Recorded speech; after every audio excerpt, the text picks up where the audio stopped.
sprain that has now cost him 25 of the last 27 games. He took to Twitter to let Lakers fans know, saying this: getting close, but I won't be in the lineup tonight. But more importantly, I will be there to put that championship banner in the rafters at Staples Center in front of our fans. Which was a very special moment. But we want to see LeBron on the court. Shannon, what is going on here? Well, I was surprised that he didn't play, Skip, and the people that were close to LeBron that's knowledgeable of this situation said he looked really good in practice. He was able to have some lift. He was able to do hard planning and cutting, and he did it without having discomfort. So I was under the impression, if not Tuesday, he was going to play Wednesday. I knew he wasn't going to play. I knew he wasn't going to play back-to-back games, but I was under the indication, and Vogel said last night, Skip, that was a soft return. There was nothing etched in stone. It was not definitive. But I think a lot of that had to do with them playing the Rockets without any of their top players playing. No Christian Woods, no Porter, no John Wall. And so Vogel was under the impression that, you know what, we should be able, with what we have. Hey, Skip, you see what Drum did? Less than 22 minutes. 20 and 10. You saw that, right? You see what's starting to happen. A regular occurrence, double-digit rebounds, high rebounds. So I was surprised that LeBron didn't play. And I was getting nervous because I thought they were going to run away with the game. And then all of a sudden, the Rockets made as many threes as the Lakers attempted. And that kept them in the ball game. But LeBron, Skip, I think the thing is what's happening here is that I believe they've come to the conclusion we're going to be able to play in.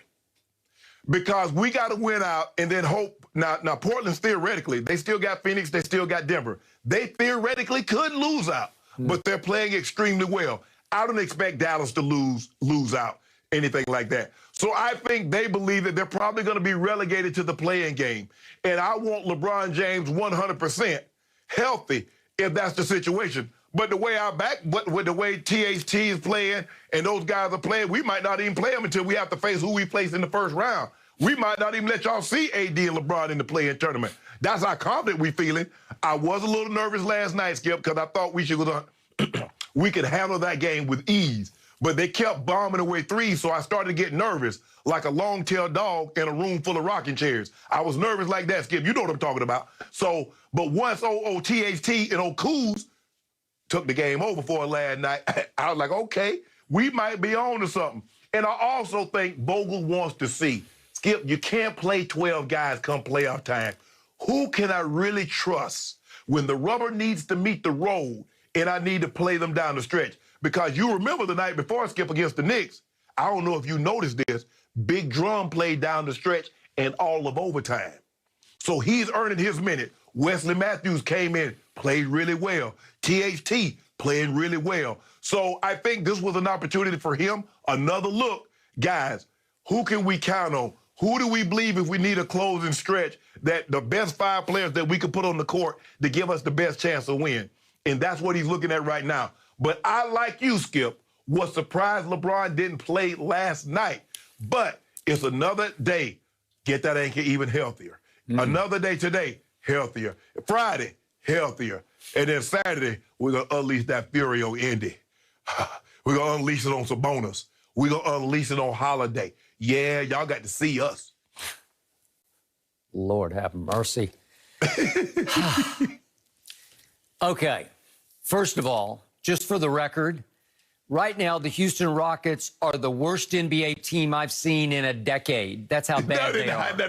I don't even know who their guys are. I never heard of half of them. That's what they've come to post James Harden. And by the way, did James Harden not look just superlative last night? He looked really good, yes. Okay, that's point number one. And don't give me anything about Big Penguin versus the Knicks. The Knicks self-destructed down the stretch of that game in regulation and in overtime. I don't want to hear anything else about it. Defense. They turned back into the Knicks. It was self-destruction. It was self-inflicted. Okay, now back to your man, LeBron James. So he has members of his camp, Rich Paul, leaked the news to ESPN and other key outlets that he will play Tuesday night against the Knicks. Doesn't happen. So everybody then assumes that he will play last night against the lowly Rockets. I thought, what a great way to come back, because I told you he could go Russell Westbrook on the Rockets and go, what did I say yesterday, like 32, 12, and 15.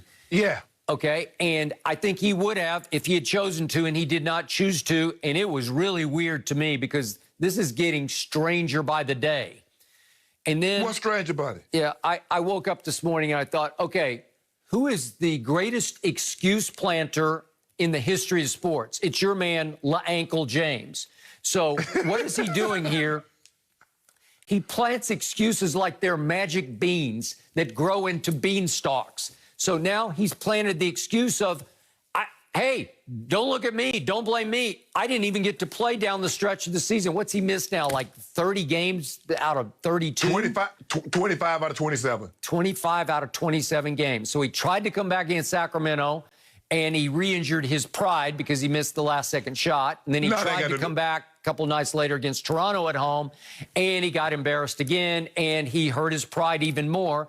And now he's going to sit until, will he really play Saturday night? I'll be surprised if he does at the rate he's going. Maybe not. He may not. Like you said, he may just wait for the play-in game, or, I don't know, maybe he'll wait for the start of the playoffs. Right, I do not think Golden State is any huge threat to them. Again, Steph Curry's right now this year has been about as likely to go 2 for 14 as he is to go 10 of 15 from 3. So I wouldn't be threatened by the Warriors. Obviously, they don't have Clay. They obviously don't have KD, and they don't even have James Wiseman. So that's no big deal. But it does look like they're bound for the play-in game, because I don't know if you've been watching, but Portland just caught fire. They've won 9 out of 10, and 6 of those 9 have been on the road. They went to Utah last night and basically just smoked them. They were ahead the whole game. And Skip, yeah, go ahead. Utah's playing without Donovan Mitchell and Mike Conley. I know, but, so again, that's the big... when you go there and just beat them up, you know, that was impressive to me. Portland is rolling. And, yeah, Portland's got the toughest closing schedule because now they got to play at Phoenix tonight and then Denver at home on Sunday. And Denver's still fighting with the Clippers for that seed. So they're playing for something. And then very quietly, your man Baby Bird, his team's taken off. They've won 8 out of 10. They've got Toronto tonight, and then they finish at Minnesota. And I'm assuming they could win both those games. And your problem is you need one of these two teams to lose out. You need Portland or Dallas to go 0-2 while you go 2-0, because you don't have the tiebreaker with either one. Right. Okay, so you're stuck. And it appears, to your point, like they're basically about to concede. We just can't get home. We're going to have to play that one game against Golden State at home on, what would it be, Tuesday night. Right.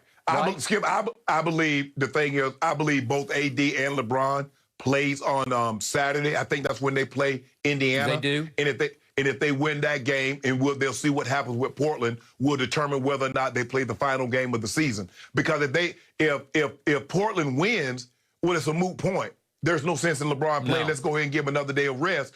AD's the same, and then we'll just we'll play who we play, either the Warriors or the Grizzlies, and we'll live with the outcome of that. So I think a lot's going to be predicated on what transpired. How does they feel? AD still might not play on Saturday, but I think there's a great chance that LeBron plays, and then that will determine what happens in Portland, Phoenix, whether or not he plays the following night against. So because if they lose that game or if Portland wins, it doesn't matter.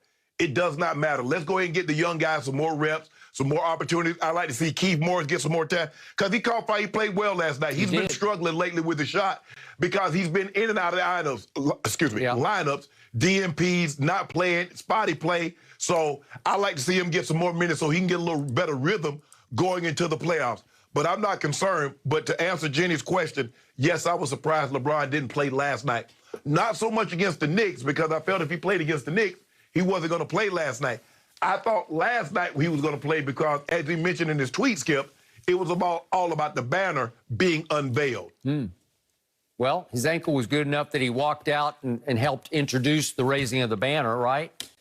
Yeah. I thought they wanted him to stay off his ankle. I don't know. Man, there you go. See, there you go. You want him to play. Now you talk about you want him to stay off the ankle. He didn't travel with the team that was on that 2-game road trip. He didn't travel. You ask him, where's LeBron? Where's LeBron? You didn't say anything about the doctors wanted him to stay off the ankle then. Yeah. Now all of a sudden the man walks out.